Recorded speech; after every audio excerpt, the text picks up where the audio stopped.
আসবো? হ্যাঁ আসুন, বসুন।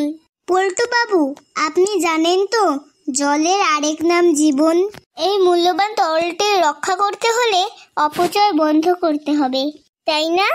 হ্যাঁ ম্যাডাম। আপনি একে রক্ষা করতে কি কি পদক্ষেপ নেবেন? এই তরলটিকে রক্ষা করতে হলে কয়েকটি অভ্যাসের পরিবর্তন করতে হবে। যেমন শীতকালে স্নান করা বন্ধ করতে হবে, গরমের সময় সপ্তাহে একদিন স্নান করতে হবে, জামা কাপড় মাসে একদিন কাচতে হবে। বেশ, সেই তো বলি, ঘরটা দুর্গন্ধে ভরে গেল কেন?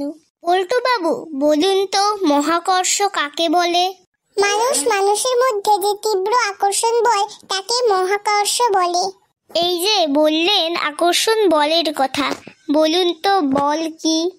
মুখ ফসকে কি যে বললাম, এবার কি যে বলি?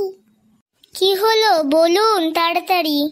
ম্যাডাম, কোন বলের সম্পর্কে বলবো, ফুটবল না ক্রিকেট বল? কার পাল্লায় পড়লাম রে বাবা। কোনো বল সম্পর্কে বলতে হবে না, আপনি 4টি মৌলিক পদার্থের নাম বলুন। ক্যালসিয়াম, ফজলিয়াম, বাদাম ও ম্যাগনেসিয়াম। মনে হয় ও সার্কাস থেকে এসেছে। আপনি কোথা থেকে এসেছেন? শিয়ালদা থেকে। ওখানে নাকি এখনো শিয়ালের ডাক শোনা যায়?